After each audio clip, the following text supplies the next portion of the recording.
Good evening, everyone. Team sir. We are here from UPACA Sports Center of Excellence.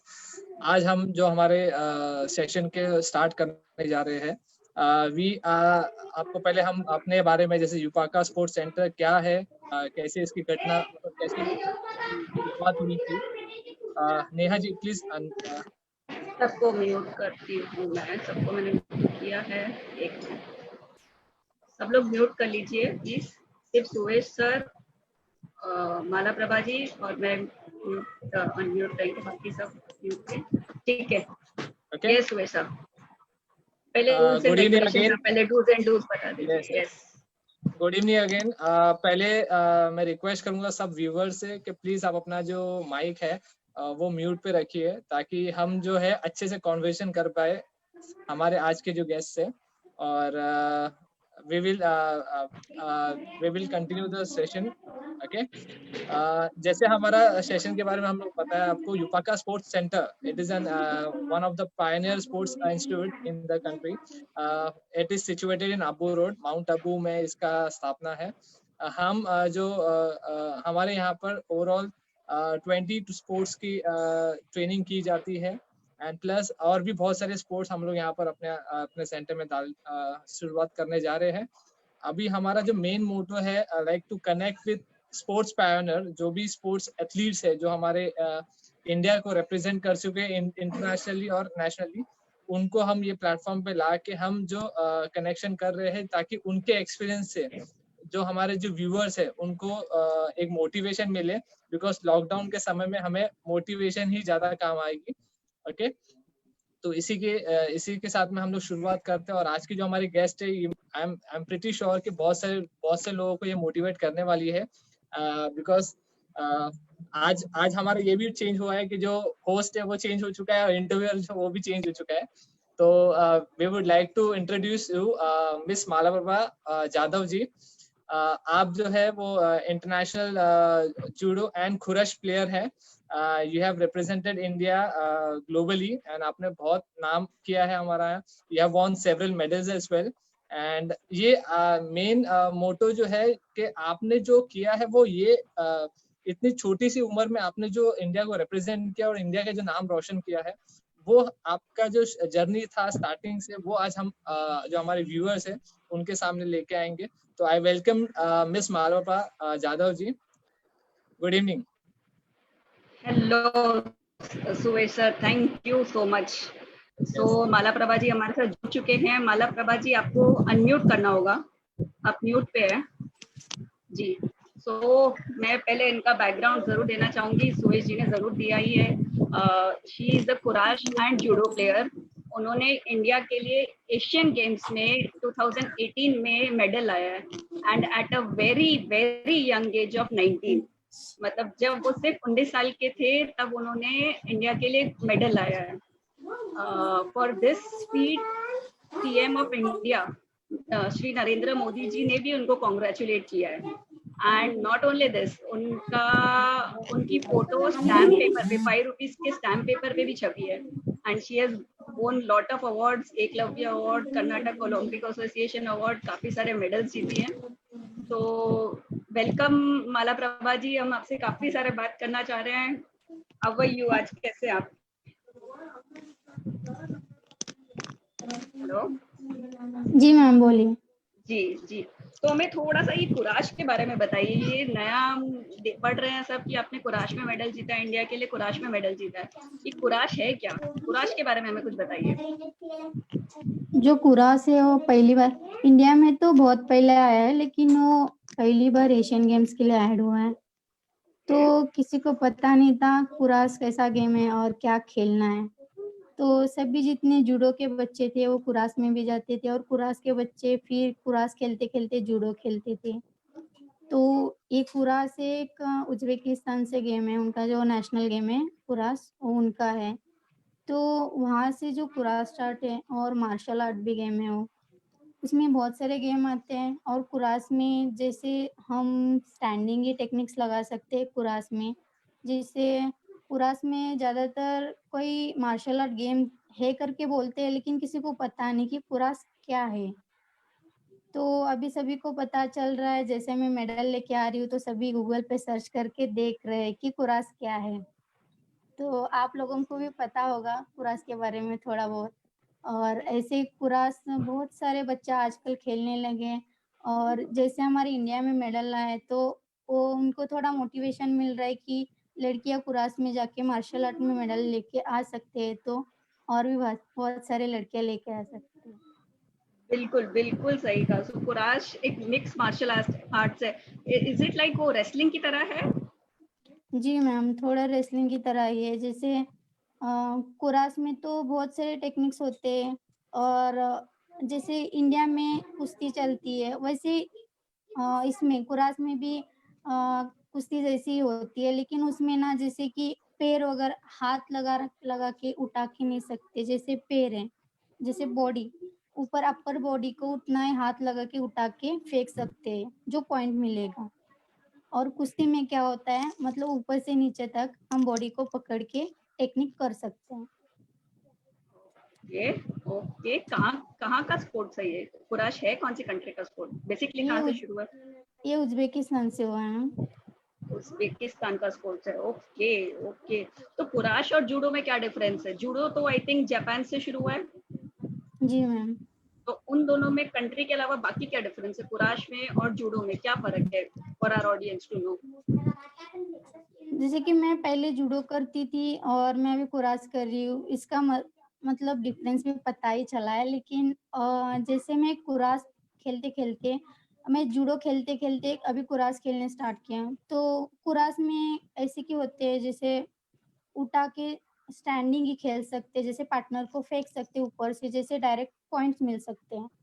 और judo में क्या होता है कि जैसे ऊपर से थ्रो मारने के बाद नीचे भी ग्राउंड पे मैट होती है, जैसे ग्राउंड पे थ्रो मारने के बाद हम वहाँ पे लॉक चॉक होल्ड भी कर सकते हैं, तो उसी की वजह से हम विन भी हो पाते जूडो में।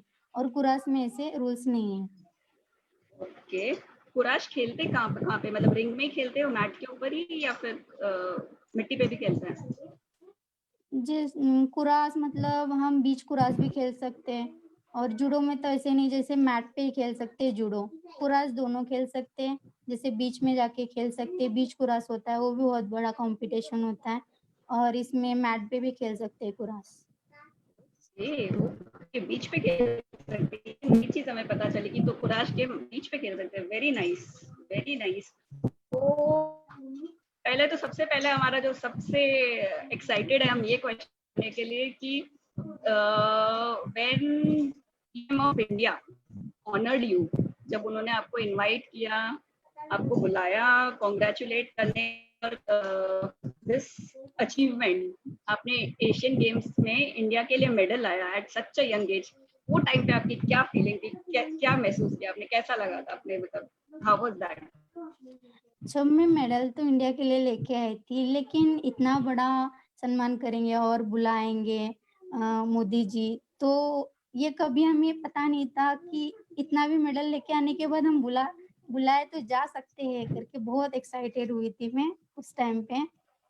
और सभी बोल रहे थे कि यार तू जा रही है मोदी जी को मिलने, अच्छा लग रहा है, ऐसे सभी बोलने लगते थे। उस टाइम पे मेरे को बहुत खुशी हुई, जैसे मेरे घर वालों ने भी हमेशा सपोर्ट किया है और मेरे कोचेस ने, तो बहुत अच्छा लग रहा था वो। और उनको जाके मिली तो उन्होंने सभी को बोल रहे थे इतनी छोटी-छोटी उम्र में मेडल लेके आ रहे इंडिया के लिए, ऐसे ही आप करते रहोगे, अपने देश के लिए मेडल लेके आओगे तो मैं बहुत अच्छा सपोर्ट करूँगा करके। तो वो भी इतने अच्छे हैं कि स्पोर्ट्स को भी बहुत अच्छा आगे बढ़ा रहे हैं मोदी जी। Absolutely right. जो उन्होंने कहा कि 19 इयर्स की एज में, इतनी छोटी उम्र में अपने इंडिया के लिए मेडल आया है। हम जब 19 साल के थे, शायद पढ़ रहे थे, कॉलेज जा रहे थे, इतना तो हमने सोचा भी नहीं था। I am very proud of you Mala Prabha ji, very nice. ये बताइए, आपका एशियन गेम्स में जो मैच था, जो इवेंट था, उसके बारे में कुछ बताइए ना। जो जो आप जीतते थे, वो वहां तक पहुंचने के लिए किसके साथ आपने खेला? क्योंकि आप शायद बहुत यंग थे, 19 इयर्स के थे। आई एम श्योर आपके अगेंस्ट जो ओपोनेंट्स आए होंगे, जो फाइट आपने जिनके साथ किए होंगे, वो शायद सीनियर होंगे काफी। जी मैम। उसके बारे में बताइए थोड़ा, जो जिनके साथ आपने खेला एशियन गेम्स में। मैं जब हम खेलने जाते हैं, इंडिया के लिए रिप्रेजेंट करने जाते हैं, तो हम जाने से पहले ना हमें एक मतलब पता चलता है कि किस-किस के साथ फाइट होती है। पूरा आ जाता है अपनी प्रोफ़ाइल पे, पूरा आ जाता है कि किस लड़की के साथ मेरा फाइट होगा और कौन-सी ऐज की है। तो पहले तो मेरे को सभी बोल रहे थे, "तू देखना नहीं, तेरे को पता नहीं चलेगा, बाद में खेलेगी तब पता चलेगा, तू मेडल लेके आएगी।" ऐसे-ऐसे भी बोल रहे थे। लेकिन मैं उस टाइम पे तो मेरा कॉम्पिटिशन पे जैसे कि मेरा नाम अनाउंस हुआ तो मेरे को बहुत अच्छा लग रहा था कि इतना बड़ा कॉम्पिटिशन और मैट एरिया और इतने सारे ऑडियंस, तो बहुत अच्छा लग रहा था। जब मैं खेलने गई, ये लड़की का पता चला कि मैट पे चलते ही मेरे को पता चला कि लड़की 39 इयर्स की है और उसके साथ फाइट खेलना है और मेरे को जीतना भी है। और सभी ने मेरे को चैलेंज देके भेजा था कि तू जाएगी तो इंडिया के लिए मेडल कैसे लेके आएगी तू इतनी छोटी उम्र में, करके ऐसे मेरे को सभी ने बोला था। तो मैं सभी को बोल के गई थी जाऊँगी तो मैं मेडल ही लेके आऊँगी, करके मैं बहुत खुशी से गई थी। 39 इयर्स वाली लड़की के साथ खेला, आप 19 इयर्स हो, 39 इयर्स, मतलब क्या एक्सपीरियंस रहा होगा उनका, वो कितना टफ फाइट रहा होगा। मेरे को ना 39 इयर्स की पता चली लेकिन उसमें तो बहुत सारी पावर थी और ये मैं सोच रही थी कि मैं पावर से तो नहीं जीत पाऊँगी लेकिन टेक्निक से ज़रूर मारूँगी उसको। करेक्ट, करेक्ट, मतलब आई कांट इमेजिन 19 इयर्स वाली लड़की 39 इयर्स वाले के साथ खेल रही है। उनका वेट और आपका वेट क्या था? मेरा वेट उस टाइम पे चल रहा था 49-50 तो मेरे को वेट कैटेगरी थी 52 तो उस लड़की का वेट था बराबर 52 था। तो मोटी भी लग रही थी, हाइट तो सेम लग रही थी लेकिन वेट में और एज में थोड़ा फ़र्क हुआ था। लेकिन मेरे को फाइट निकालनी है तो टेक्निक से ही निकालनी है।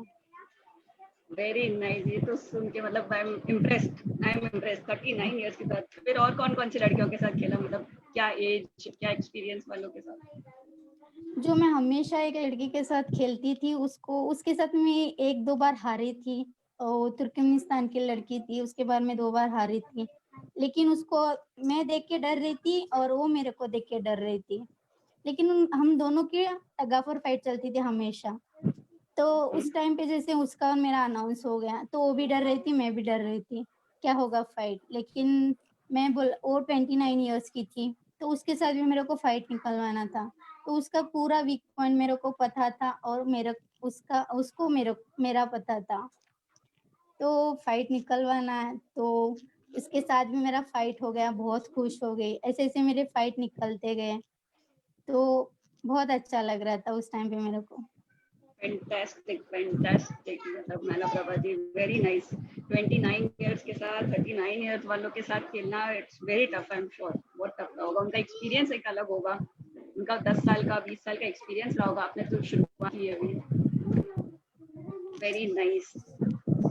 मेरा एक सवाल है Mala Prabha ji, as a women also, as a girl to girl question है कि किक बॉक्सिंग हो गया, कुराश हो गया, जूडो हो गया, कोई भी तरीके का रेसलिंग हो गया, कोई भी तरीके का मिक्स मार्शल आर्ट्स हो गया, ये हमारे हमारे लिए सेल्फ डिफेंस के लिए एज अ वुमेन हाउ कितना जरूरी है? जैसे लड़कियां आजकल ना बहुत सारे लड़कियों के रेप भी होते हैं, लड़कियों को लड़के बहुत सारे छेड़ भी लेते हैं, लेकिन रास्ते पे जाते वक्त कोई नहीं उनको सपोर्ट करने जाता है। तो लड़कियां क्या करना है कि खुद को ही ना अपने को बचाना है तो अपना खुद सेल्फ डिफेंस सीखना जरूरी है वो। तो जैसे हम एक कुराश में खेलते हैं उसमें मार्शल आर्ट गेम तो ज़रूर है, लेकिन उससे भी सीख मिलती है कि हम मार्शल आर्ट कर सकते हैं और उसमें हम सेल्फ डिफेंस भी सीख सकते हैं। और लड़कियां मतलब खुद को ही अपने खुद के लिए भी वो अपने लिए कर सकते हैं सेल्फ डिफेंस और बहुत कुछ सीख सकते हैं। एब्सोल्युटली ट्रू, जो आप बता रहे हैं बिल्कुल सही बता रहे हैं माला प्रभा जी। और एज यूपाका स्पोर्ट्स सेंटर ऑफ एक्सीलेंस, एक स्पोर्ट्स इंस्टीट्यूट के माध्यम से भी मैं ये कहना चाहूंगी एज कि हम हमारे इंस्टीट्यूट में भी सेल्फ डिफेंस का course for everybody, not just for women, everybody. लड़कियों के लिए तो ऑफकोर्स करना ही है, बट सबके लिए हम सेल्फ डिफेंस का कोर्स जरूर शुरू करेंगे। आई थिंक कोविड खत्म होगा उसके बाद पता नहीं क्या क्या चीजें शुरू होगी, वो मतलब मुझे कहना नहीं चाहिए ऑन ऑफिशियल प्लेटफॉर्म, बट चोरी चकारी ये सब चीजें पता नहीं कैसे कैसे शुरू होंगी। तो आई थिंक कि हम सबको सेल्फ डिफेंस सीखने की बहुत जरूरत पड़ेगी। तो सर आई एम श्योर ये हम प्लान करेंगे, ये हम जरूर शुरू करेंगे, self defence course for everybody. Exactly actually जो ये स्पोर्ट्स से बिलोंग करते हैं मालाप्रभा जी, जो जूडो एंड खुराश, तो वो जो है एक्चुअली आप देखेंगे तो वो एक्चुअली बेस है। मैंने भी ये देखा है कि लाइक बेस है एमएमए के लिए और मिक्स मार्शल आर्ट्स के लिए। तो जो ये स्पोर्ट से बिलोंग करते हैं, अगर हम वो जैसे फीमेल्स तक पहुंचा पाए, हर जितने भी फीमेल्स हैं हमारे इंडिया में या फिर ग्लोबली, तो वो एक अच्छी मतलब बोलते हैं ना पूरी तरह से सेफ, अपने आप को सिक्योर महसूस करेगी, उन्हें किसी दूसरे पे डिपेंड नहीं होना पड़ेगा अपने सिक्योरिटी के लिए। तो ये जो हमारा सही है। तो ये जो हम जो मालाप्रभा जी के साथ भी जुड़ के कर सकते हैं, और ये हम जो मालाप्रभा जी से सीख सकते हैं कि लाइक कैसे आपको सिक्योर रहना है, कैसे आप अपने आप को सिक्योर कर सकते हो, एंड कैसे अपने आप को बचा सकते हो।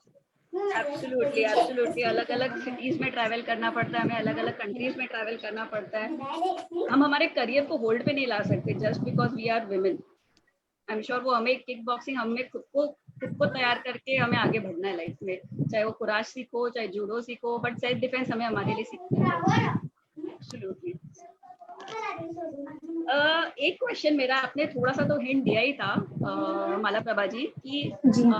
How was your support from family जब आपने शुरू में जब कहा, आई थिंक आपने बहुत यंग एज में शुरू कर दिया, तो जब आपने कहा होगा कि मुझे पढ़ाई के साथ साथ स्पोर्ट्स भी करना है या स्पोर्ट्स पे ज्यादा ध्यान देना है, तो आपकी फैमिली कितने सपोर्टिव थे इसमें?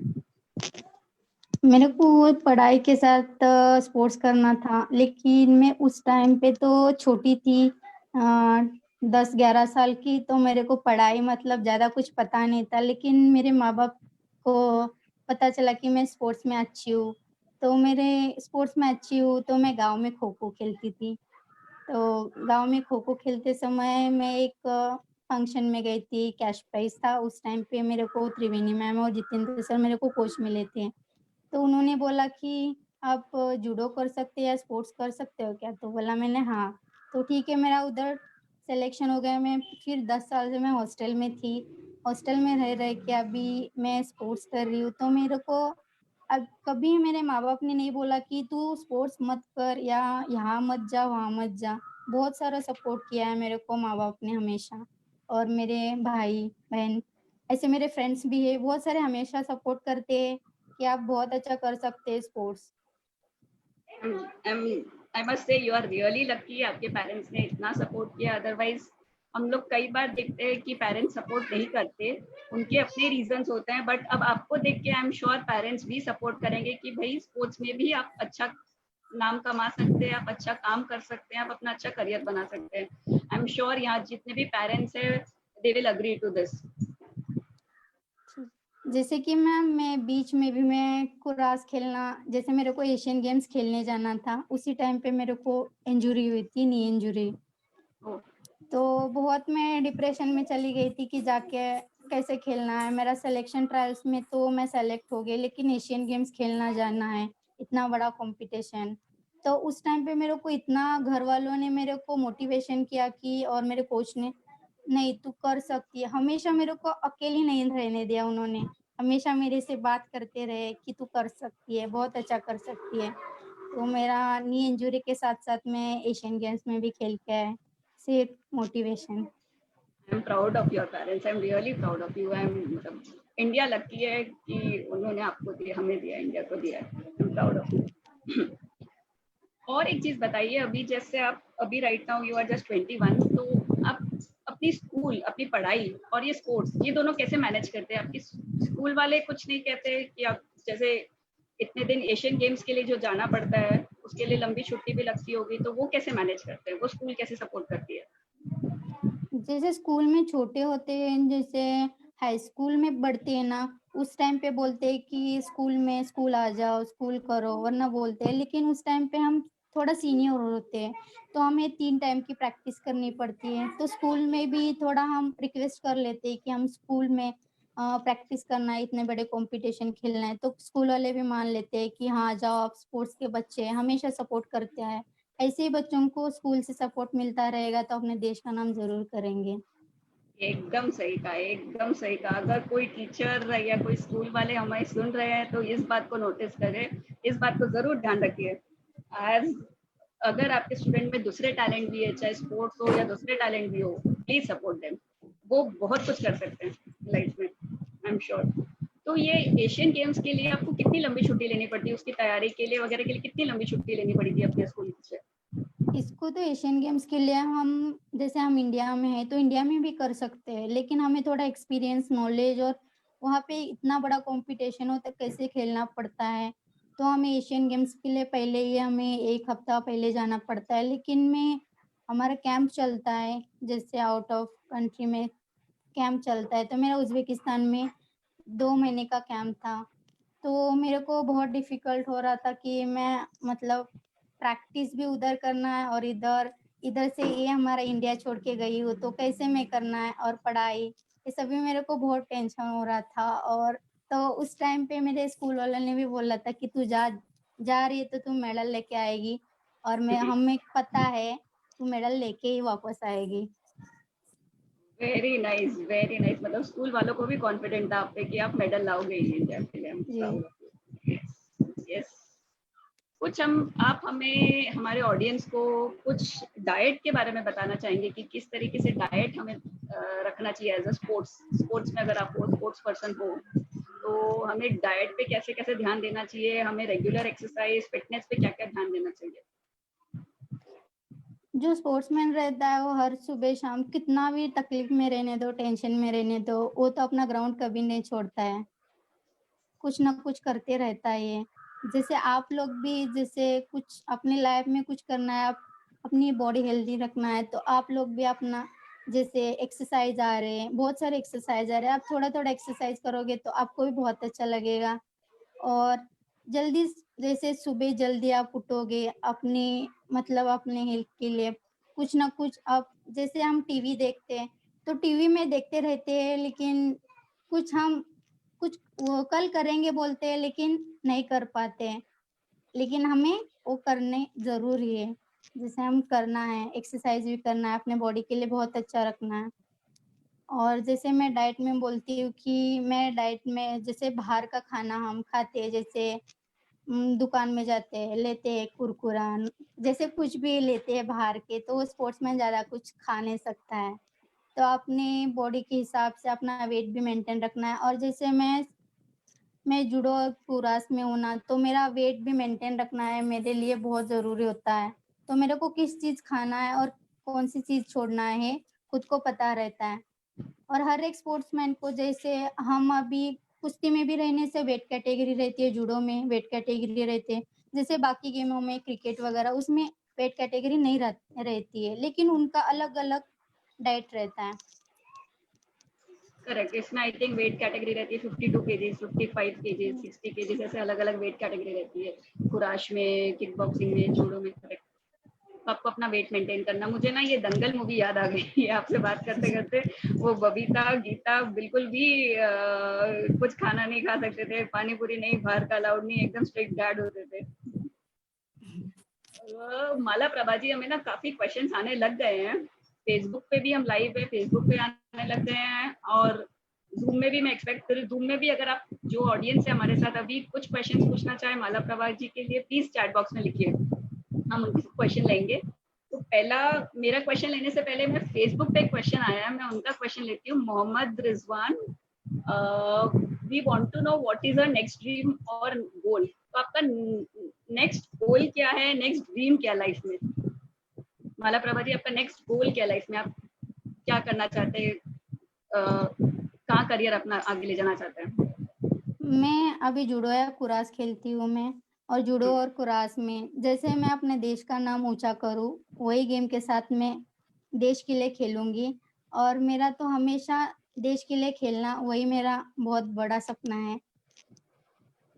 Correct, correct, correct. तो अभी तो आई एम श्योर अभी आप बहुत साल खेलने वाले हो, बहुत जी। मेडल्स लाने वाले हो इंडिया के लिए। आई एम श्योर बहुत आप खेलोगे, आगे जाओगे। आपके, मैंने पोस्टल स्टैम्प्स देखे थे कि आपके नाम पे पोस्टल स्टैम्प्स भी बने। जब एशियन गेम में आप जीते तब पोस्टल स्टैम्प्स भी बने। तो that was really I think to must आपको बहुत ऑनर्ड फील हुआ होगा। कैसा रहा वो मोमेंट, मतलब वो इंडियन पोस्टल डिपार्टमेंट ने आपके नाम पे स्टैम्प बनाया, वो कैसा था, कुछ बताएंगे उसके बारे में? जब मैं इंडोनेशिया में खेलने गई थी उसी टाइम पे जब मेरा मेडल आया था, तो हमारे गांव में सभी को पता चला था कि मेरा स्टैम्प में फोटो भी आ रहा है। तो बहुत अच्छे शुभकामनाएं जैसे उन्होंने स्टैम्प बनवा के दिया था। तो मैं जैसे गांव में आई तो स्टैम्प जैसे मेरा फोटो वगैरह वो सब भी गांव में लगा के मेरे को बहुत अच्छा सम्मान किया था कि मैं इतना अच्छा देश के लिए किया। तो मेरा नाम भी आ रहा है और मेरा आज फोटो भी आ रहा है सभी जगह। तो मेरे को बहुत खुशी हो रही थी उस टाइम। Absolutely correct. इंडिया में टैलेंट की बिल्कुल कमी नहीं है, तो आप एकदम सही कहते हो, कहीं टैलेंट की कमी नहीं है। हमारा यूपाका स्पोर्ट्स सेंटर से मोटिव भी यही है कि इंडिया में जहाँ जहाँ पे भी टैलेंट है, गांव गांव में टैलेंट है। ऑडियंस के लिए मैं बताना चाहूंगी, मालाप्रभा जी एक बहुत ही छोटे से जगह से बिलोंग करती है, बेलगम कर्नाटक के जो बॉर्डर पे पड़ता है, राइट माला जी? जी वहाँ महाराष्ट्र को। महाराष्ट्र जी। तो ऐसे हर नेटिव इंडिया के हर छोटे छोटे गांव में, छोटे छोटे शहरों में हमारे पास टैलेंट की कमी नहीं है। इन्हें सपोर्ट मिले from family, from school, and इन्हें एक अच्छा इंफ्रास्ट्रक्चर मिले, कि अच्छी इंस्टीट्यूट मिले, तो ये इंडिया के लिए कहाँ से कहाँ जाएंगे, इंडिया के लिए कितने मेडल्स लाएंगे, वो हम सोच भी नहीं सकते। एंड यही हमारा माला जी ड्रीम है कि हम इंडिया के लिए ऐसे ऐसे एथलीट्स लाएं कि हम इंडिया के लिए एवरी ईयर, मतलब जितने इवेंट्स होते हैं, कॉम्पिटिशन होते हैं, 10 मेडल्स तो हमारे इंस्टीट्यूट से आ रहे हैं। यही हमारा ड्रीम है। जी मैम, सही में मतलब स्पोर्ट्स में बहुत अच्छे बच्चों को ना सपोर्ट नहीं मिल पाता है। जैसे गांव के बच्चे होते हैं तो उनको बिल्कुल सपोर्ट नहीं मिल पाता, लेकिन टैलेंट तो बहुत अच्छा रहता है उनमें। Correct correct correct correct. और जैसे किसी को रिक्वेस्ट करने से भी उसी टाइम पे बोलते हैं ठीक है हम कर देंगे, लेकिन उनको सपोर्ट बिल्कुल नहीं होता है। करेक्ट। एक ओमकार मात्रे का क्वेश्चन है, उन्होंने अभी चैट बॉक्स में लिखा है, आप मेंटल प्रेशर कैसे हैंडल करते हैं फाइट के दौरान?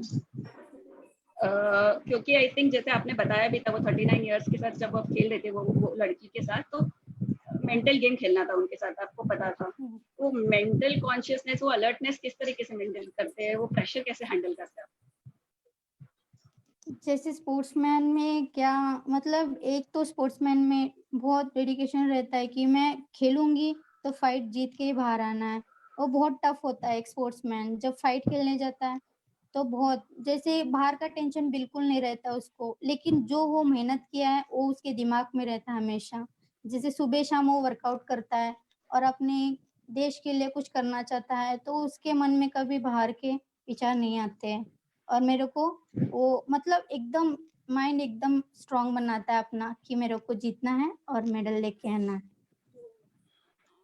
बिल्कुल सही कहा, बिल्कुल सही कहा माला जी। कुछ आप मैसेज देना चाहोगे टू आवर ऑडियंस कि स्पोर्ट्स में कैसे वो अपना करियर बना सकते हैं, फ्यूचर बना सकते हैं, एंड स्पेशली लड़कियों को आप अगर कोई मैसेज देना चाहो कि एक लड़कियां इंडिया से, रेशियो अगर हम देखें तो काफी कम रेशियो है जो लड़कियां स्पोर्ट्स में आती है, और उसमें अगर हम रेसलिंग जैसी बात करें, कुराश जैसी बात करें, वो तो बहुत ही कम रेशियो है। उनको आप क्या मैसेज देना चाहोगी, उनके लिए क्या इंस्पिरेशन, एक इंस्पिरेशन की भाई दे शुड जॉइन स्पोर्ट्स? जैसे लड़कियां बहुत स्ट्रांग होती है लेकिन कभी नहीं दिखाती है कि मैं स्ट्रांग हूँ, मेरे को स्पोर्ट्स करना है, कभी नहीं देखती है। लेकिन क्यों कि माँ बाप सपोर्ट नहीं कर पाते। लेकिन आज मेरे माँ बाप सपोर्ट कर रहे हैं, तो उनके भी माँ बाप सपोर्ट करने से लड़कियां बहुत अच्छे कर सकती है। और लड़कों से बहुत अच्छा लड़कियां होते हैं, लेकिन उनमें एक जुनून रहता है कि मैं करूंगी तो मेरे को सक्सेस होना है उसमें। ये रहता है लड़कियों में, तो दिखाती नहीं, लेकिन एक बार अपने हिम्मत से बाहर आएगी तो बहुत कुछ कर पाएगी। ट्रू, बहुत प्यारा आंसर दिया आपने, बहुत प्यारा आंसर दिया माला जी। आई एम श्योर कि लड़कियां आपको सुन के, हमारे इंस्टीट्यूट के माध्यम से आई एम श्योर कि लड़कियां भी स्पोर्ट्स में इक्वल रेशियो में उतरेंगी। आई एम श्योर वो इंक्रीज होगा। एक समर्थ का क्वेश्चन है, समर्थ एसके जी का क्वेश्चन है, how do you control stress of your mind, like family, education, during workout? Workout के टाइम पे आप कैसे कंट्रोल करते हो स्ट्रेस? दुनिया भर का और भी चीजें स्ट्रेस पे रहती है, फैमिली, एजुकेशन, पढ़ाई, वो सब चीजें। वर्कआउट तो एकदम इम्पोर्टेंट है फॉर एथलीट। वो टाइम पे आप कैसे कंट्रोल करते हैं? जैसे हम कंपटीशन खेलना है तो हमें वो चीज नहीं याद आनी चाहिए, जैसे हम एक बार कंपटीशन में चले गए, वरना पीछे का कुछ याद नहीं रहना है हमें। बस हमें क्या मेहनत की है वही याद रहना और मेडल लेके आना है। और हमेशा क्या रहता है कि मैं यहाँ गई थी, मेरे को ये हुआ है प्रॉब्लम, वो प्रॉब्लम है, ऐसे वो बोल रहे हैं, ये कुछ सुनना नहीं। एक स्पोर्ट्समैन बना है तो खुद वो प्रॉब्लम से, बाद में तो वो कंपटीशन होने के बाद प्रॉब्लम तो होते ही रहते हैं, और उससे पहले भी प्रॉब्लम्स थे करके वो समझ के हम उसको टेंशन नहीं लेना है। तो हम अच्छा सा मतलब अपने दिमाग को स्ट्रांग बनोगे तो ऐसे प्रॉब्लम्स बहुत जल्दी सॉल्व हो जाते हैं, और टेंशन लेना नहीं। वेरी करेक्ट माला जी, बहुत सही जा रहे हैं एंड लोग आई एम श्योर इंस्पायर हो रहे हैं बातों से। उत्तम प्रकाश अग्रवाल जी भी हमारे साथ जुड़े हैं, हमारे चेयरमैन, ग्रुप चेयरमैन। सर, आप कुछ बात करना चाहेंगे, कुछ पूछना चाहेंगे? सबसे पहले तो मैं इतना खुश हूं कि मैं हमेशा जब भी इस देश के, खास करके अभी के जो युवक युवतियां हैं और उनको अपनी जिंदगी का मकसद, भगवान ने इतना टैलेंट दिया है, उसको यूज नहीं करते देखता हूं तो बड़ा दुख होता है। और आज एक छोटी सी बच्ची जिसने देश का नाम रोशन किया और जिस कॉन्फिडेंस से बात कर रही है, मुझे लगता है कि जितने भी प्रोग्राम हमने किए अभी तक, उसमें से सबसे बढ़िया चीज ये है कि आज मेरे जितने भी स्टूडेंट, हमारा बेटा अभी आपका प्रोग्राम हमारे स्टूडेंट जो फॉरेन में भी हैं जी वो सर। भी देख रहे हैं।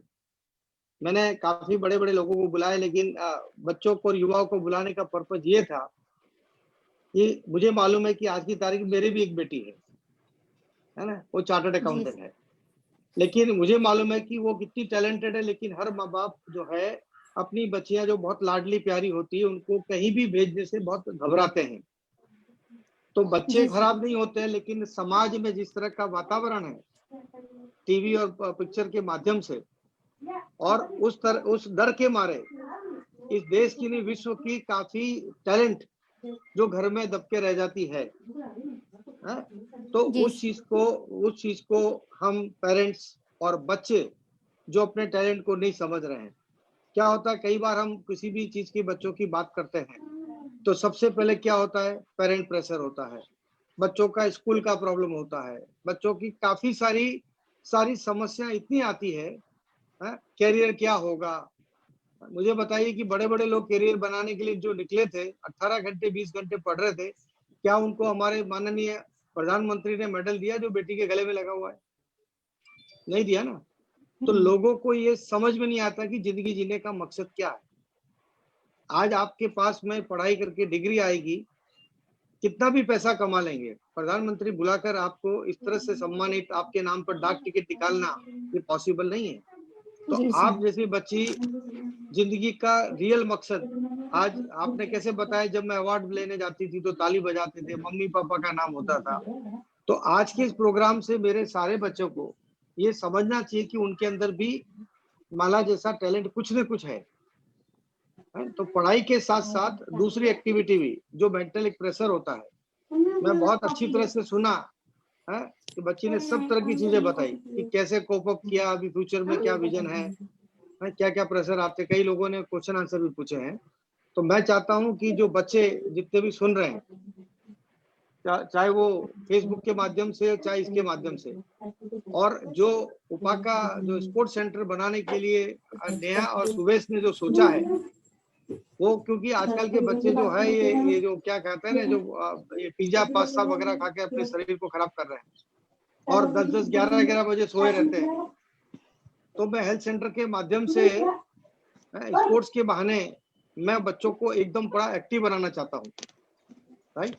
तो जी सर। अभी आप बच्चों के मन में काफी डाउट है, हम खेलेंगे लग जाएगी तो हमारी पढ़ाई नहीं होगी, है ना। तो आपके मन में भी सब समस्या आई थी, तो आज बच्चों को आप ये बताइए सब बराबर कि आप में विल पावर है ना। तो अच्छे से अच्छे लोगों का टैलेंट, अभी आप बता रही थी कि मैं खो खो खेलने गई, गांव में गई, तो बच्चों के मन में ये है हम बड़े शहरों में रहेंगे तो ही टैलेंट आएगा, है हमको ये कोच मिलेगा। तो मैं चाहता हूं कि आप आज मेरे भी जितने भी स्टूडेंट चार्टर्ड अकाउंटेंट लोग हैं, हम लोग सब लोग मेंटल जो है स्ट्रेस में रहते हैं, और इस कारण पैसा कमा दिया, कुछ भी कमा लिया, लेकिन हेल्थ साथ में नहीं देती है। तो sports is not activity, it support the health also and it increase the life cycle also. जी तो मैं बहुत खुश हूँ माला आपको देखकर। मैं चाहूंगा कि जब भी आप बॉम्बे आएंगी मैं आपसे मिलूंगा। हम आपको सेंटर में भी बुलाएंगे जहाँ हमारे चार्टर्ड अकाउंटेंट स्टूडेंट है, उनको आप एक्टिव करेंगे, और किस तरह से हम और हमारा उपा का जो स्पोर्ट्स सेंटर है, हम किस तरह से आपके टैलेंट को इस देश के और विश्व के सामने रखें। मैं चाहूंगा कि मैं आपके लिए बहुत कुछ करना चाहूंगा, क्योंकि मैं तो जो भी बेटी टैलेंटेड होती है मैं उसको अपनी बेटी बना लेता हूँ, है ना। हाँ, और मैं क्या कर सकता हूँ, जो मैंने लाइफ में सीखा है, मैं उनके लिए क्या काम आ सकता हूँ। किसी भी प्रकार की कभी भी कोई आपको जरूरत हो, है तो मैं आपके लिए हमेशा ऐसे बच्चों के साथ खड़ा रहूंगा। तो आप ये सारी चीजें जो है ना, बच्चों के मन का डर निकालो। आज के प्रोग्राम के माध्यम से बच्चों के मन में करना बहुत चाहते हैं लेकिन डर बहुत है। सही है सर, है ना, कि मैं सबसे पहले वो नेगेटिव सोचता है, मैं जीतूंगा तो नहीं, मैं ये कर नहीं पाऊंगा तो, मेरे को लग जाएगी तो, है ना। पॉजिटिव नहीं सोचा कि आई विल डू इट।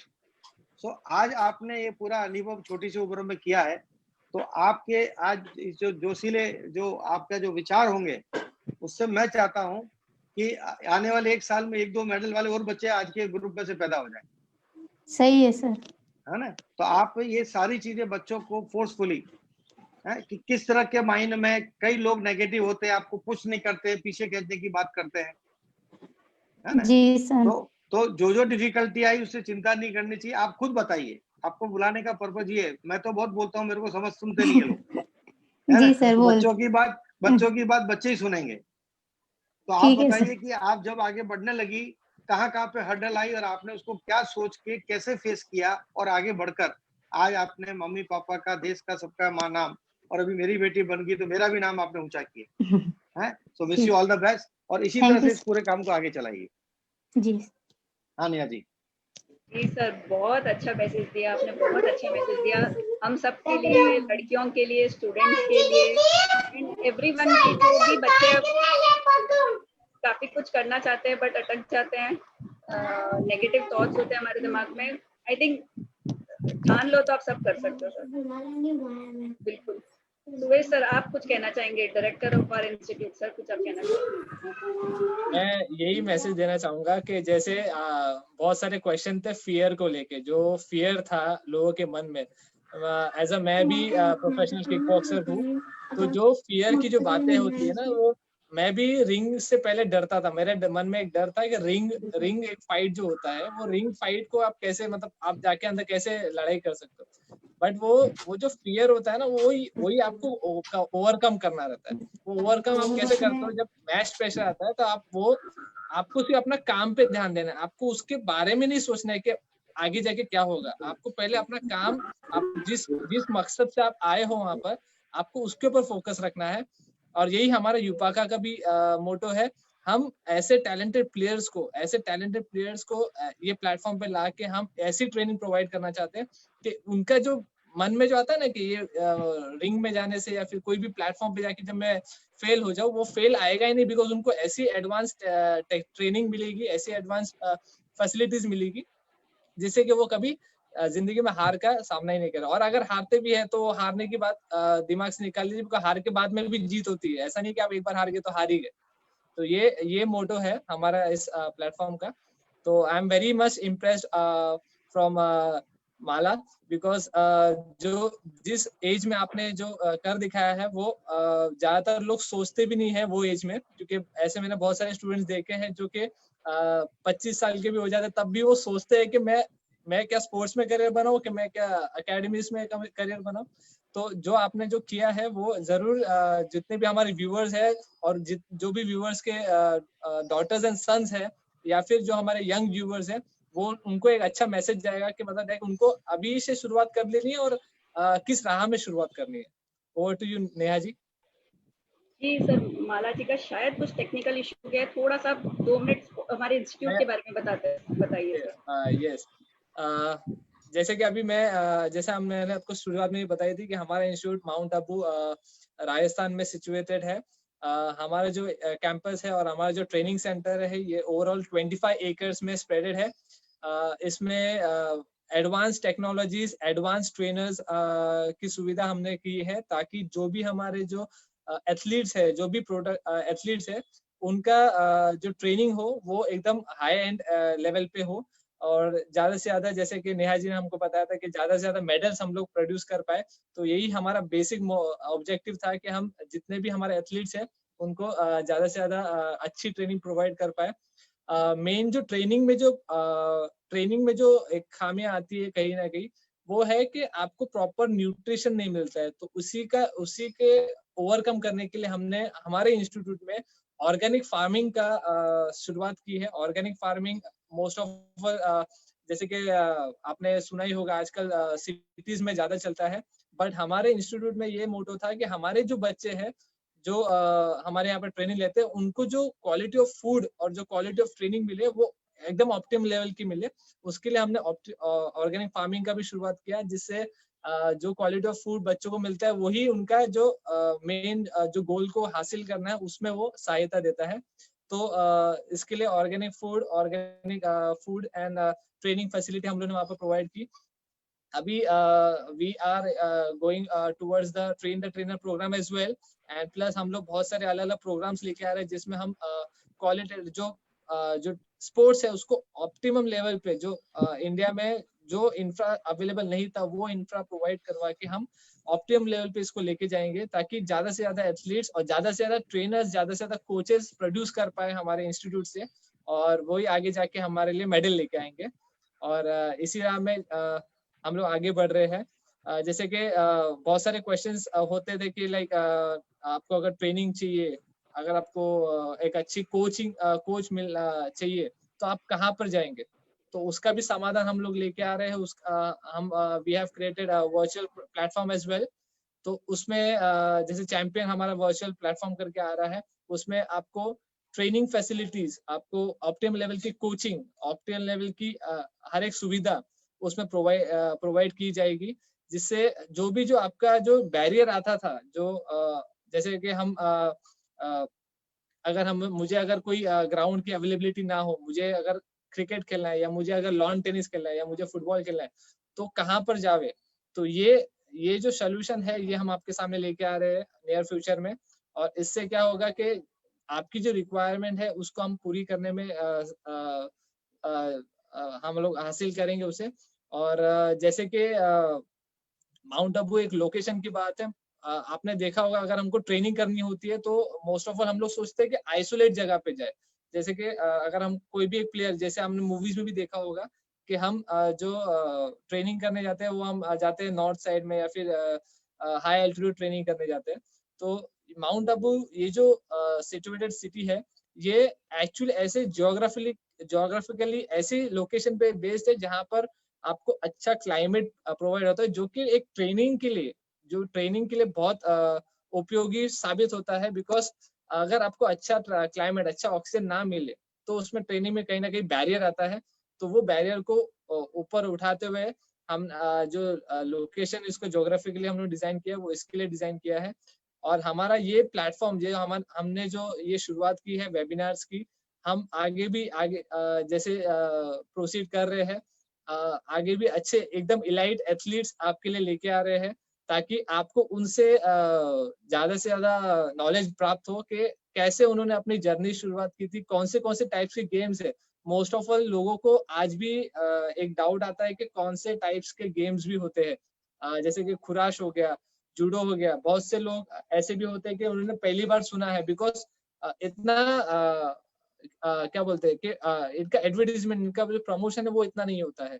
तो ऐसे ऐसे हम लोग इलाइट एथलीट्स को हमारे प्लेटफॉर्म पे लेके आ रहे हैं आगे जाके, ताकि जिसमें जो भी आपके क्वेश्चंस होते हैं स्पोर्ट्स रिलेटेड, जो भी आपके क्वेश्चंस होते हैं, क्वेरीज होते हैं, वो हम इसको हमारे प्लेटफॉर्म के माध्यम से आपके हर एक डाउट क्लियर करेंगे। और यही हमारा मेन ऑब्जेक्टिव है, हमारा यूपाका स्पोर्ट्स सेंटर का भी और हमारा यूपाका नेशनल थेरेपी सेंटर का भी और हमारे चेयरमैन साहब उत्तम अग्रवाल जी का भी, कि हम इलाइट ट्रेनिंग और इलाइट कोचिंग प्रोवाइड कर पाए हमारे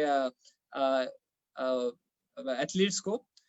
और over to Mala I guess अभी और मतलब she is not live. Neha ji she is almost joining उनका technical issue, so we can अच्छा understand कि वो कहाँ पे, वो यस ऑलमोस्ट अभी ज्वाइन हुए हैं। उनको मैं कॉल पे लेके ज्वाइन करवा रही थी, so she is almost joining, वो दिख रहा है मुझे as we post, वो ऑलमोस्ट आ गए हैं। माला हाँ आ गए वो ऑनलाइन शायद। Mala is live. Yes Balaji, welcome back. Join with audio करना होगा बालाजी। आ तो गए हैं वो A52020 उनका ये आ गए। Yes yes yes yes yes yes Mala ji, वो अनम्यूट कीजिए बस अपने आप।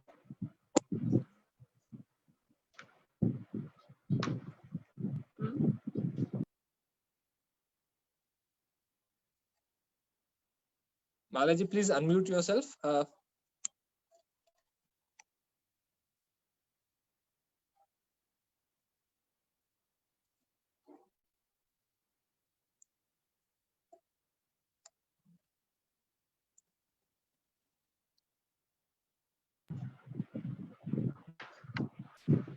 एक मिनट और वेट करते हैं, शी कैन ज्वाइन। वो ज्वाइन तो हो गए, सिर्फ अनम्यूट नहीं हो रही। एक मिनट और इंतजार कर लेते हैं, थोड़ा सा टेक्निकल ग्लिच। श्योरली तब तक व्यूअर्स कुछ क्वेश्चंस क्वेरीज रिलेटेड रेज कर सकते हैं जो मुझसे पूछना चाहेंगे, या फिर कुछ भी कोई स्पोर्ट्स रिलेटेड या फिर कोई भी क्वेरीज है आपकी, तो आप वो डाल सकते हैं चैट बॉक्स में, तो we will answer that till then. Doctor Sumesh, जो आप बच्चों का जो ये ओलंपिक वगैरह में लेके जाते हो वगैरह, किक बॉक्सिंग वगैरह क्या चीज है, उसके बारे में थोड़ी अलग अलग जो नई गेम हमने कभी सुने नहीं है ना, तो बताइए कि किस तरह से क्या फायदा होगा, कौन से स्पोर्ट्स वगैरह एथलेटिक्स करने से हेल्थ वाइज वगैरह भी कैसे क्या रहता है till see come that. Yes sir, जैसे कि सर ने पूछा किक बॉक्सिंग बेसिकली ऐसा स्पोर्ट है, it is a part of mix martial art. Kick boxing में टोटल 7 टाइप्स के इवेंट्स होते हैं, एंड इसमें भी कैसा है कि लेवल वाइज आपको ट्रेनिंग की करवाई जाती है। जैसे कि एक गेम है 0.5, अभी जैसे कि अब अगर आप स्टार्ट करते हो गेम, अगर किक बॉक्सिंग में आना, बट पहले क्या होता है, लोग पहले से नाम से डर जाते हैं, भाई किक बॉक्सिंग है, मुझे लग जाएगी, तो वो लगने का जो डर है उसको निकालने के लिए वी स्टार्ट विद बेसिक। हमारे किक बॉक्सिंग में गेम होते हैं बेसिक्स, 0.5 करके एक बेसिक गेम होता है, जिसमें क्या होता है कि आपको पॉइंट्स निकालना होता है सामने वाले प्लेयर से। तो पॉइंट्स के बाद में कैसा होता है, वो इतना कांटेक्ट जो होता है वो इतना हार्ड नहीं होता है, it is very light contact, तो उसमें क्या होता है, लगता नहीं है आपको। तो ये जो गेम है हम लोग 0.5 जैसे जो बिगिनर्स लेवल के होते हैं, we start with that. Then उसके अंदर अलग गेम है, जैसे कि वी हैव किक लाइट में आपको ओवरऑल फाइटिंग करवाई जाती है, लाइक उसमें ओवरऑल बॉडी में पॉइंट्स होते हैं, जैसे कि आप पैर पे मार के भी आप पॉइंट्स ले सकते हो, बट वो लाइट तरीके से मारना है, आपको हैवी हार्ड हिटिंग नहीं करना है। तो ये जो बच्चे जो न्यू बिगिनर्स होते हैं, तो उनके लिए ये जो गेम्स होते हैं वो एक्चुअल कॉन्फिडेंस बूस्टर के तरह काम करते हैं। Basically kick boxing as a sport मैं बोलूँ तो अगर आप उसकी ट्रेनिंग करते हो तो हमें 2 से 3 घंटा एवरीडे की ट्रेनिंग करनी होती है, और अगर हम बेसिक ट्रेनिंग करें तो हमको एवरीडे की 1 आवर ट्रेनिंग करनी पड़ती है। तो वो कैसा है, आपको फिट रखने के लिए, एक जो बोलते हैं ना, हमको मेंटली और फिजिकली फिट रहना है, ये कॉम्बिनेशन है। बिकॉज हम जो ट्रेनिंग करते हैं वो मेंटल बेस पे भी करते हैं, जिससे हम लोग बोलते हैं स्टेप अप्स हो गया, जैसे हम लोग बोलते हैं काइनेसियोलॉजी ट्रेनिंग हो गया। तो ये जो हम लोग करते हैं वो आपके मेंटली तो आपको फिट बनाते हैं, फिजिकली तो उसका है ही है। तो फिजिकल फिटनेस इससे रिलेटेड कैसा है कि we train each and every part of your body, as in मैं आपके नी को भी कंडीशनिंग कर रहा हूँ, मैं आपके एंकल को भी कंडीशनिंग कर रहा हूँ, मैं आपके बैक को भी कंडीशनिंग कर रहा हूँ, मैं हमारे पाम को भी कंडीशनिंग कर रहा हूँ, मैं अपने नेक को भी कंडीशनिंग कर रहा हूँ। कंडीशनिंग ऐसा वर्ड है, आप अपने ईच एंड एवरी पार्ट को स्ट्रॉन्ग करते हैं। तो आप खुद सोचिए, जैसे ब्रूस ली एक फाइटर हो गया, वैसी उस लेवल की आप अगर ट्रेनिंग कर रहे हो तो आपको किसी भी चीज पे, किसी भी पार्ट पे आपको लगने ही नहीं वाली है। तो ये जो फिटनेस आपको kick boxing as a sport से मिलती है, kick boxing as a sport से मिलती है, वो आपको एवरी लाइक बोलो ना, कोई भी अगर आप एक स्पोर्ट्स पर्टिकुलरली ज्वाइन कर, जैसे खुराश हो गया, जूडो हो गया, वो आपको एक अल्टीमेटली अंदर से भी स्ट्रांग बनाती है और बाहर से तो आप स्ट्रांग हो ही रहे हो, बिकॉज आप मेंटली भी अपने आप को प्रिपेयर कर रहे हो। Then we have 5 more games in kick boxing. Kick boxing में जो थर्ड गेम है वो है लाइट कांटेक्ट। लाइट कांटेक्ट में आप सिर्फ लोअर पोर्शन में आप नहीं मार सकते, you have to hit on the upper ले, अपर जो टॉर्सो होता है, जैसे कि आप स्टमक पे मार सकते हो, चेस्ट पे मार सकते हो, अपना फेस पे आपको मार सकते हो, आप अपने किक्स आप मार सकते हो फेस पे। तो ये जो है अल्टीमेटली आपको कोऑर्डिनेशन, बेसिकली आपका हाथ और आपके पैर का कोऑर्डिनेशन आपको सिखाता है। Ultimately you are training your brain, तो उस लेवल की आपको ट्रेनिंग मिलती है। Then we go for combat style.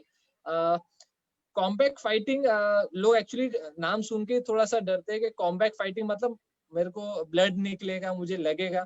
तो उसको, वो जो डर निकालने का जो हमारा जो मोटो है, वो ट्रेनिंग से कराया जाता है। वो आप जो उस लेवल पे पहुंच जाते हो, जैसे आपने 1 साल 2 साल उसमें अपना दिया, तो 2 साल के बाद में आप एक कॉम्बैट फाइटर बन जाते हो, ताकि आपके, अगर आप उसको डेली यूज में भी देखेंगे, तो अगर आपको अगर कोई भी बुली करने आ रहा है, या फिर आपको अगर कोई भी ऐसा खतरा महसूस होता है, इनसिक्योरिटी फील होती है, तो वो टाइम पे भी आपको अल्टीमेटली ये काम आता है। कॉम्बैट फाइटिंग में 3 हमारे मेजर गेम है। एक है लो किक। लो किक में आप लोअर बॉडी पे भी मार सकते हो, अपर बॉडी में भी मार सकते हो, और आपको बॉडी में मार सकते हो, और आप अपने लोअर थाइस पे भी मार सकते हो, इनर भी मार सकते हो, आउटर भी आप पॉइंट कलेक्ट कर सकते हो। Then we have full contact. Full contact में बेसिकली आपको it is similar to light contact, but उसमें जो हिटिंग होती है वो हार्ड होती है थोड़ी। तो उसमें जो कॉन्फिडेंस लेवल होता है ना, जो आपको हार्ड हिटिंग से जो कॉन्फिडेंस मिलता है, वो अल्टीमेट लेवल पे होता है, और जो एक्शन जो इसका प्रोड्यूस होता है वो अल्टीमेट लेवल का है। और लास्ट में जो हमारा सबसे प्रीमियम जो किक बॉक्सिंग में गेम है, वो है K1। K1 में बेसिकली जो कुछ चीजें जो है, जो हम लोग अलाउ नहीं होता है, जैसे कि एल्बोस, लो किक में अलाउ नहीं होता है एल्बो से मारना। तो ये सब चीजें जो हम लोग K1 में अलाउड होता है, आप उसमें मार सकते हो, आप स्ट्रेट जैब मार सकते हो, किक आप अपने फेस तक मार सकते हो, जंप किक्स मार सकते हो, नीज अलाउड है उसके अंदर। तो ये जो अल्टीमेट लेवल का जो गेम है वो K1 है।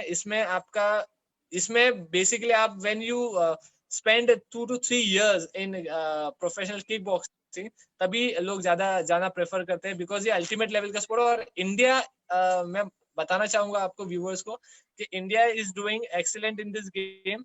किक बॉक्सिंग ऐसे तो है बहुत पुराना, बट इंडिया में अपकमिंग है। इंडिया में इसका जो ग्रोथ है वो अभी शुरुआत हुई है, बट शुरुआत से ही हमने जो वर्ल्ड जो लेवल का जो टेबल है उसको हिला के रख दिया है। वहां पर इंडियन फाइटर्स का दबदबा अच्छा खासा है। We have grabbed gold, silver. मैं खुद भी सिल्वर विन, मुझे भी खुद सिल्वर है ओपन किक बॉक्सिंग चैंपियनशिप में। तो जो किक बॉक्सिंग स्पोर्ट है, हम बोलते हैं ना इंडियंस में जो आग है, तो वैसी आग हमें जगानी है। तो किक बॉक्सिंग एक ऐसा स्पोर्ट है जिसमें आपकी आग अच्छी डायरेक्शन में यूटिलाइज होती है। ओके, जो डायरेक्शन आपको देना है वो किक बॉक्सिंग के माध्यम से देना है। तो अल्टीमेटली मैं और एक जरूर मैं बात बोलना चाहूंगा कि लोग समझते हैं कि there is an age barrier. जैसे कि अगर मैं 30 साल का हो गया या 40 साल का हो गया या हो गई, तो मैं kick boxing as a sport नहीं कर सकता हूँ। सर ऐसी बात नहीं है। आप अगर किक बॉक्सिंग फॉलो करना चाहते हो तो आप कोई भी एज में कर सकते हो। इसे आप अपने फिटनेस के रूप में भी कर सकते हो, जैसे कोऑर्डिनेशन। हम 40 या 50 साल या 60 साल के बाद में किसी व्यक्ति को देखते हैं तो उन्हें कोऑर्डिनेशन, उनके हाथ में शेवरिंग चालू हो जाता है। वो क्यों होता है? बिकॉज आप अपने बॉडी को एक्सरसाइज या मूवमेंट नहीं दे रहे हो। तो आपको अगर अपने बॉडी के जो काइनेटिक्स है उसको अगर आपको कंट्रोल में लाना है, देन आपको ये चीजें जरूर करनी है कि स्पोर्ट कभी आप छोड़ नहीं सकते। स्पोर्ट ऐसा नहीं है कि एज बाउंडेड है, आपको स्पोर्ट्स कंटिन्यू रखना है, बट उसका जो इंटेंसिटी है, अगर आपको लगता है कि वो इंटेंसिटी में मैं नहीं कर पाऊंगा या मेरी बॉडी ट्रेन नहीं है, आप अपने बॉडी को न्यूट्रिएंट्स अच्छे से प्रोवाइड करिए, ट्रेनिंग अच्छे से प्रोवाइड करिए। आप कोई भी एज में स्पोर्ट कर सकते हैं, खेल सकते हैं। एक क्वेश्चन था हमारे व्यूअर का किक बॉक्सिंग से related, sir is there an opportunity for short personality? Of course, ये किसका क्वेश्चन है मैं जानना चाहूंगा।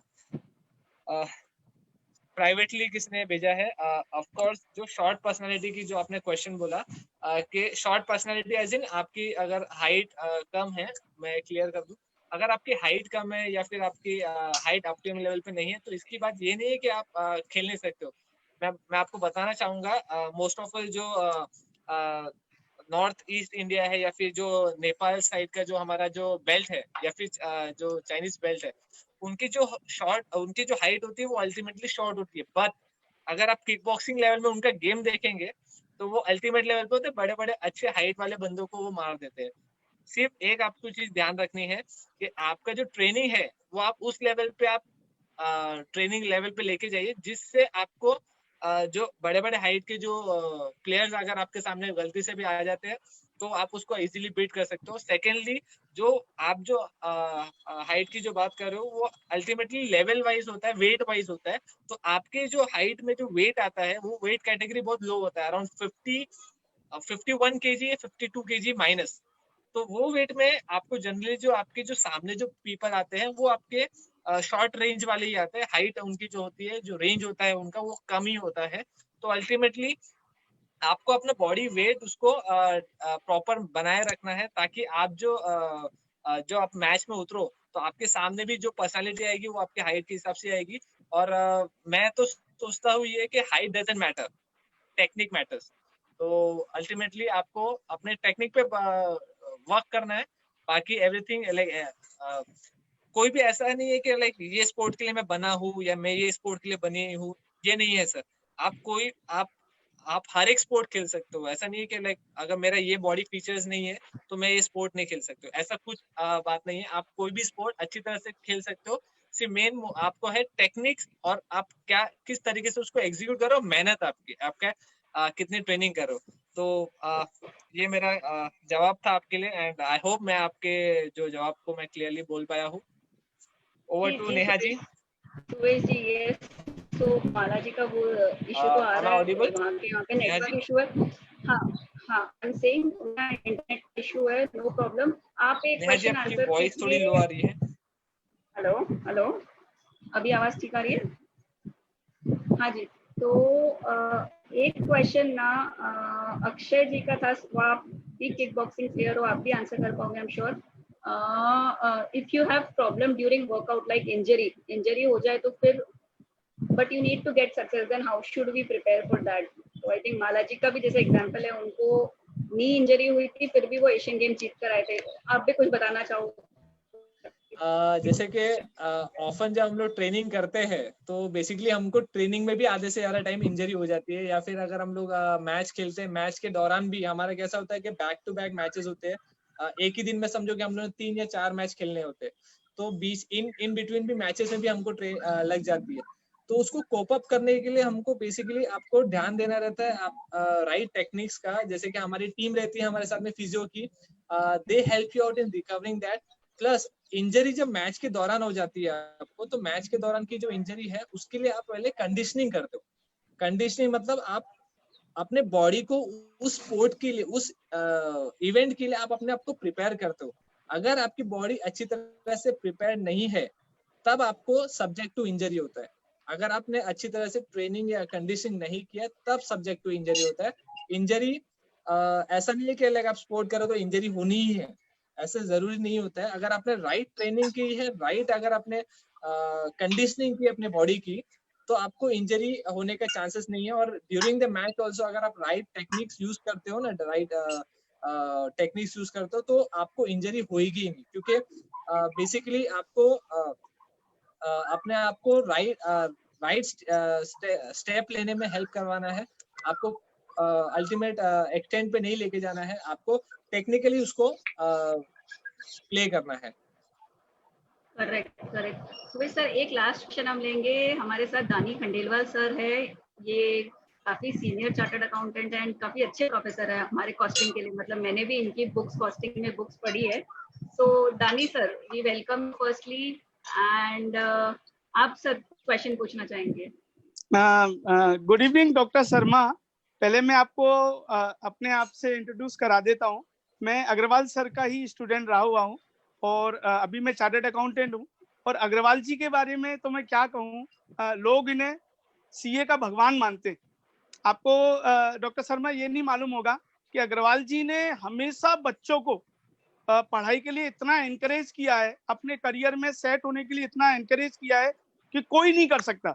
लोग ऐसे बोलते हैं कि यार भगवान होता है, भगवान होता है, लेकिन किसी ने तो देखा नहीं है ना आज तक भगवान होता है। लेकिन मैं आपको ये दावे से बोल सकता हूँ, क्योंकि आज की डेट में इंडिया के अंदर हजारों चार्टर्ड अकाउंटेंट हैं जो हमारे सर के द्वारा जो बनाया गया वसई में हॉस्टल है उससे पढ़ के निकले। And I am thank you very much to Neha ma'am also and congratulate to Mala ji.